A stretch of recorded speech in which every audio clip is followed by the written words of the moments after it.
안녕하세요. 저는 올해 55살이 되는 여자예요. 제 나이 정도가 되면 자식들이 제 앞가림을 할 수 있을 정도의 나이가 됩니다.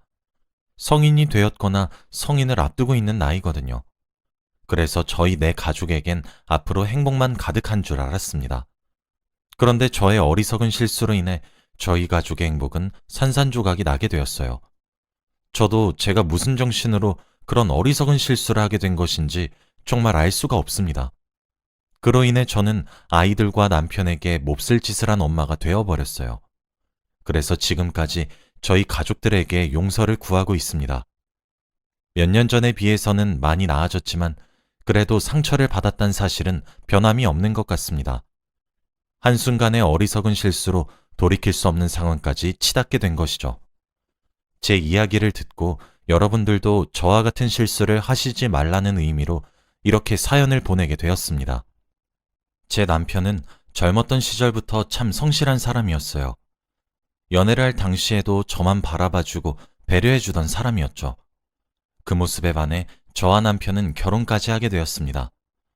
결혼 후에도 남편은 정말 성실한 남편이었고 가정에 충실한 사람이었습니다.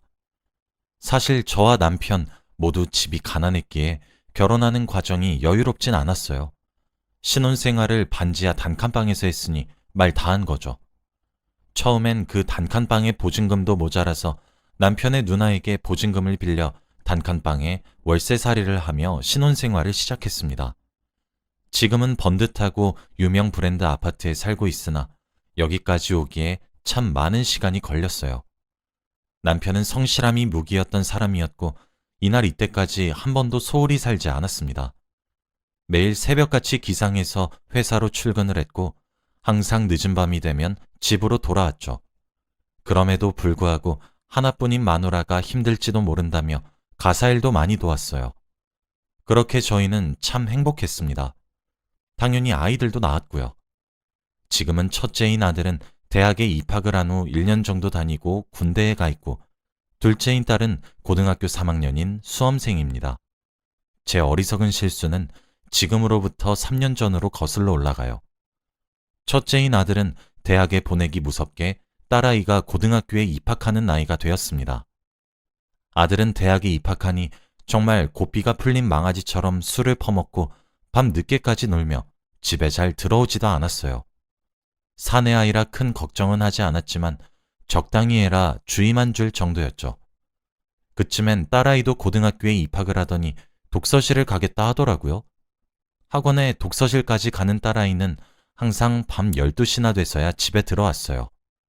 저는 전업주부여서 새벽같이 일어난 남편을 출근시키고 그 뒤에 딸아이를 등교시키고 나면 밤이 늦을 때까지 집에 혼자 있어야만 했습니다. 아들놈은 어디에 퍼질러져서 놀고 있는 건지 알 수도 없었죠.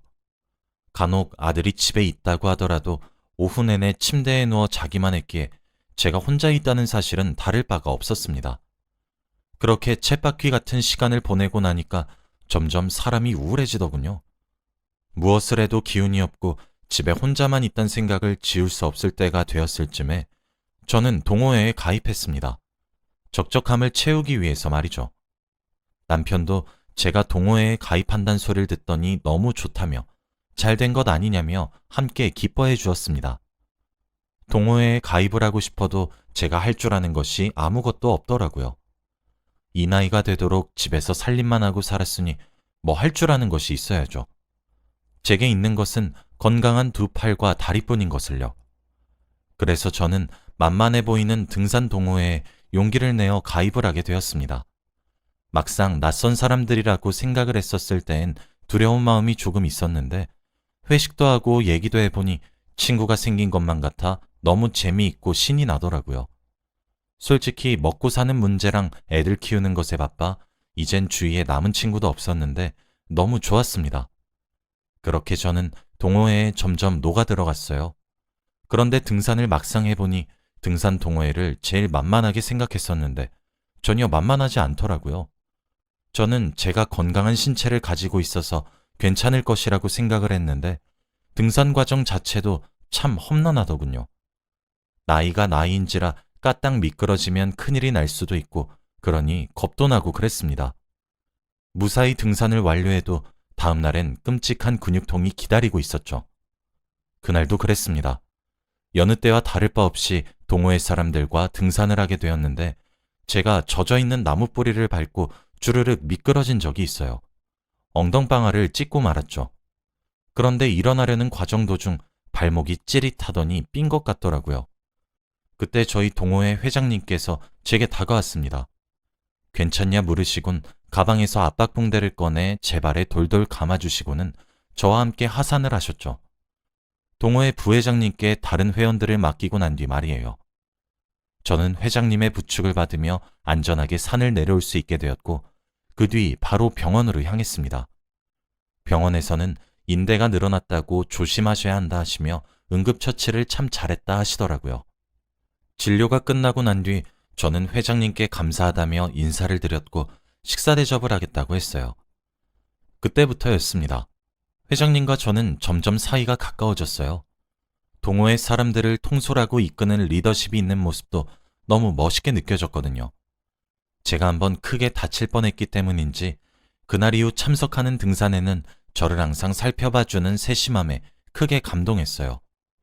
동호회에 참석하겠다는 말뿐이었던 저와 회장님의 대화는 점점 사적인 이야기까지 하는 사이로 발전하게 되었고 감사해서 대접한다는 핑계로 저는 회장님께 밥을 대접했는데 회장님은 받아먹기만 미안하다는 핑계로 저와 영화를 보거나 차를 한 잔 마시기도 했습니다. 그렇게 단둘이서 시간을 보내면 보낼수록 저는 회장님과 제가 참 잘 맞는 사이란 생각밖에 들지 않았어요. 그렇게 저는 넘지 말아야 할 선까지 넘고 말았습니다. 저는 회장님과 시간을 보내고 집으로 돌아오면 어느 순간부터 남편의 성실하고 저만 바라봐주는 행동들이 점점 숨이 막힐 것처럼 다가오더라고요. 그런데 점점 하기 싫어졌어요. 남편은 갑자기 변한 제 태도에 상처를 받았는지 왜 그러냐 몇 번 넌지시 물어왔지만 대답조차 하기 싫었고 그런 남편의 모습이 참 질렸고 귀찮았으며 지긋지긋하다는 생각까지 들었어요. 2주에 한 번씩 만나던 회장님과의 만남은 점차 그 만남의 횟수가 늘어났고 어느샌가 이틀에 한 번꼴로 만나게 되었어요. 회장님은 참 매력적인 사람이었습니다. 저는 그런 회장님께 점점 빠져들게 되었고 금지된 사랑이 주는 짜릿함과 스릴감에 점점 중독되어 가고 있었죠. 그때는 제 스스로 멈춰지지도 제어도 되지 않았던 것 같아요. 그래서였을까요? 제 심경의 변화를 가장 빨리 눈치를 챈 사람은 다름 아닌 제 남편이었습니다. 남편은 어느 순간부터 제게 동호회를 그만둬달라는 말을 종종 하곤 했어요. 금슬이 좋아 싸워보지도 않은 남편과 싸움을 하기 시작했죠. 남편은 제게 언성을 높이지도 않았지만 저 혼자 화를 내고 소리를 버럭버럭 지르곤 했습니다. 남편은 그때마다 상처받은 듯한 눈으로 저를 빤히 쳐다봤지만 그런 눈빛조차 제게는 숨이 턱턱 막히는 듯한 행동이었어요. 남편이 제게 동호회를 그만두면 안 되겠냐 제안을 하면 할수록 저는 밖으로 나돌았고 그럴 때마다 회장님을 찾아가곤 했습니다. 맞아요. 제가 그때 잠깐 정신이 나갔었나 봅니다. 복에 겨워 소중했단 사실을 정말 몰랐어요. 제가 그렇게 정신이 나간 채로 행복하다 느끼고 있을 때 남편은 지옥불을 걷는 듯한 느낌이었단 사실을 그 당시에는 미처 알지 못했어요. 하루는 아들이 제게 전화를 걸었더군요. 한창 놀기 바쁜 시기여서 전화를 걸어도 받지도 않았던 아들이었는데 말이죠. 전화를 받으니 울먹이는 목소리로 아들이 제게 말을 하더군요. 엄마, 아빠가 이상해 하면서 말이에요. 무슨 소리냐고 되묻는 아들은 집에 왔는데 아빠가 이상해. 지금 119에 신고해서 곧 있으면 구급대원들이 도착을 한대.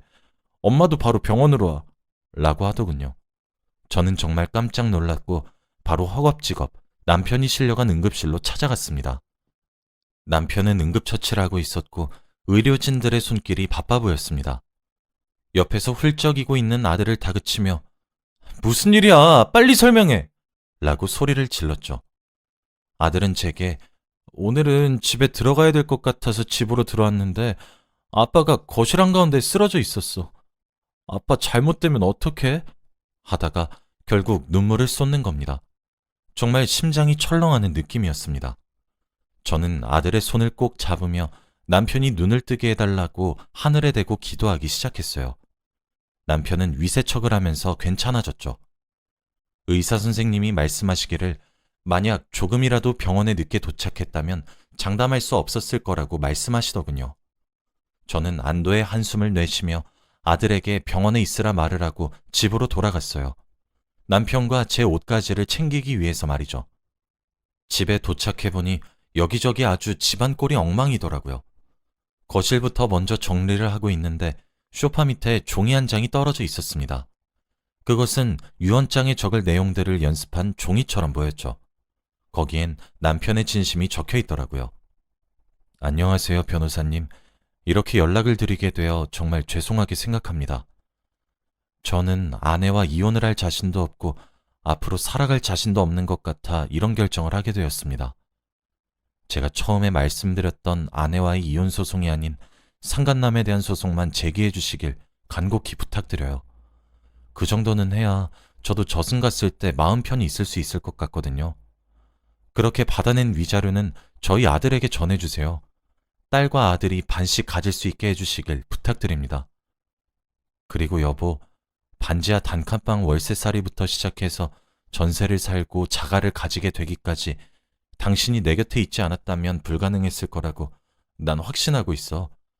점점 나에게 낯설게 대하고 거리를 두는 당신을 보면서 그러면 안 된다고 생각했지만 당신 몰래 휴대폰을 훔쳐보고 당신의 불륜 사실을 알게 되었어. 그 사실을 알게 되자마자 나를 위해, 우리 아이들을 위해 이혼을 해야겠다고 결심했지. 그렇게 변호사님을 찾아가게 된 거야. 그런데 변호사님이 내게 처음 해보라고 하신 일이 그간에 있었던 결혼 생활을 요약해서 적으란 일이셨어. 그동안 결혼 생활하면서 나는 당신과 행복했고 아름다운 추억을 적을 수밖에 없었지. 그랬던 당신과 도무지 이혼할 수가 없었어. 그러니 내 선택을 이해해줘. 우리 딸과 아들아, 너희 엄마를 너무 원망하지 말았으면 좋겠어. 내가 조금 더 가정에 충실하게 살았거나 너희 엄마와 조금 더 많은 시간을 보냈으면 좋았을 텐데. 한 집안의 가장으로서, 너희들의 아빠로서 이런 어리석은 선택을 하게 된 것을 이해해 주길 바라고 너무 원망하지 말아주길 바란다. 모든 것이 부족한 아빠 탓이야. 너희들과 엄마를 외롭게 만든 내 탓이니 너희 엄마를 원망하지 말거라. 아빠가 많이 사랑해? 라고 말이에요. 그 편지를 읽어보니 남편은 이미 제 불륜 사실을 알게 된 지 한참 지난 것처럼 보였고 이혼 소송을 결심했으나 저를 너무 사랑해서 차마 그럴 수 없었기에 끊으려고 했었던 것 같았어요. 그래서 변호사님께 보내야 되는 유언장을 따로 연습한 것 같았습니다. 그 종이에 적혀진 짧다면 짧고 길다면 긴 편지들을 읽으니 그제서야 제 머리를 누군가 내려찍는 듯한 느낌을 받았어요. 내가 미쳤구나. 내가 정신이 나갔었구나. 그제서야 미친 듯이 후회가 밀려왔습니다. 내가 정말 무슨 짓을 한 건지 실감이 절로 나기 시작했죠. 집을 치우다 말고 저는 그 종이만 주워들고 다시 남편이 누워있을 병원으로 뛰어갔어요. 남편은 그 사이 정신을 차린 모양인지 일어나 있더군요. 항상 총기가 가득하고 선명하여 반짝반짝 빛이 나던 남편의 두 눈은 생기를 잃은 눈이었습니다. 아들은 어디로 간 것인지 보이지가 않더군요. 저는 남편에게 천천히 다가갔어요. 남편은 제 인기척을 느끼곤 저를 쳐다봤죠. 하지만 두 눈이 잠시 커졌을 뿐 이내 고개를 돌리더군요. 왜 그랬어? 라고 묻는 제 말에 남편은 여전히 묵묵부답이었습니다. 남편은 고개를 돌린 채로 저를 외면하고 있었어요. 저는 남편에게 천천히 다가갔고 남편의 손을 잡은 채로 말했어요. 여보, 내가 미안해. 내가 다 잘못했어. 라고 말이에요. 그제서야 저를 돌봐준 남편의 눈은 눈물이 가득했습니다. 일그러진 표정을 한 남편의 얼굴을 보니 점차 실감이 나더군요. 제가 몹쓸 짓을 했던 사실에 말이에요. 남편에게 저는 잘못을 사과하고 미안하다며 빌었습니다. 여보, 미안해. 내가 너무 미안해. 내가 미쳤었나 봐. 내가 정말 미안해. 그러니까 두 번 다시 이런 선택하지 마. 제발 부탁이야. 이런 말이 얼마나 염치 없이 들릴 줄도 알고 뻔뻔한지 알고 있지만 나에게 한 번만 더 기회를 줘. 나 당신이 유언장 작성한 거, 연습한 거 봤어. 나 빨리 가정으로 돌아올게. 아니, 이미 돌아왔어. 그러니까 제발 이런 선택하지 마. 라고 말이에요. 그렇게 남편을 부둥켜 안고 얼마나 울었는지 모르겠습니다. 남편도 저를 마주 안아주더군요. 사실 남편은 그동안 제 불륜 사실을 알고 난 뒤 우울증과 함께 불면증이 심하게 찾아와 정신과를 다니고 있었다고 하더라고요. 남편이 이혼 소송을 의뢰했던 변호사는 제 예상대로 남편의 유언장을 받았더라고요. 남편은 제게 기회를 주겠다고 하며 저를 용서했고 그대로 변호사님께 회장님에 대한 상간남 소송만 부탁드리더라고요. 변호사님은 지금이라도 가정에 돌아오셔서 다행이란 말과 함께 남편에게 2번 다시 그런 어리석은 짓을 하지 마시라고 누누이 당부하시더군요. 저는 자진해서 제 휴대폰을 드렸고 상간남 소송은 수월하게 진행이 되었습니다. 회장님은 제게 연락해와서 제정신이냐 물어보더라고요. 저는 그저 미안했단 대답만 하며 전화를 끊었습니다. 결국 위자료로 저희는 3천만 원을 받을 수 있었어요. 물론 소송을 하는 과정에서 딸과 아들은 커다란 상처를 입게 되었습니다. 유독 아빠를 따르던 딸은 저를 미친 듯이 원망했고 아들도 커다란 충격에 빠졌어요. 딸과 아들은 제게 미친 것이 분명하다며 비수 같은 말을 많이 하기도 했습니다. 할 말이 없더군요. 부모로서 아이들에게 모범을 보여도 모자란데 아이들이 하는 말이 제게 비수처럼 꽂혀도 저는 받아들여야 한다고 생각했어요. 아이들에게 미안하다고 용서를 구했죠. 그게 지금까지 이어오고 있습니다. 그로부터 3년이 지났지만 아이들은 여전히 제게 냉랭하며 아이들의 아빠에게 이혼을 권유하고 있습니다. 솔직히 그런 아이들의 태도에 상처가 없다고 하면 거짓일 거예요. 하지만 저렇게 커다란 상처를 가질 정도였구나 라는 생각이 들게 되면 입이 10개라도 할 말이 없어집니다. 남편은 저를 용서했다고 말을 하지만 저는 남편에게 끊임없이 용서를 구하는 중이에요. 아직도 남편이 저 때문에 그런 선택을 했다는 것이 믿기지도 않고 믿을 수도 없는 것 같아요.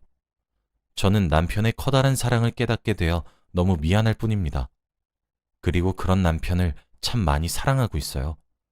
물론 지금 당장은 아이들은 엄마인 저를 경멸하고 용서할 생각이 없어 보이긴 하지만 저는 그래도 아이들에게 용서를 계속해서 구할 생각입니다. 남편도 괜찮다고 말은 하지만 여전히 불안해하는 모습을 보이니 정말 미안할 뿐이고 남편에게도 제가 잃었던 신뢰를 다시 회복할 수 있게 정말 많이 노력을 할 생각이에요. 저는 정말 한순간의 쾌락과 즐거움만 쫓다가 편안하고 안락했던 행복을 잃게 되었어요. 여러분들은 저와 같은 실수를 하지 않으시길 바랍니다. 사랑하는 가족들이 저로 인해 상처받아 힘들어하는 모습을 보고 있기가 너무 힘이 들어요. 다행인 것은 남편의 우울증과 불면증이 그때에 비해 정말 많이 나아졌고 정상인과 다를 바 없어졌다는 사실입니다. 한없이 미안하기만 한 남편은 제게 가정으로 빨리 돌아와줘서 고맙다고 말을 하는데 참 이런 사람을 두고 제가 그렇게 몹쓸 짓을 했나 싶어요. 저는 시간이 조금 더 걸리겠지만 옛날 화목하고 행복이 충만했던 가정으로 돌아가기 위해 정말 노력하고 합니다. 응원해 주시길 부탁드려요. 제 이야기는 여기까지입니다. 제 치부와 다름없는 이런 이야기를 하게 된 이유는 남들도 저와 같은 실수를 하지 않길 바라는 마음 때문이에요. 본인이 선택한 배우자를 기만하지 않으셨으면 좋겠네요.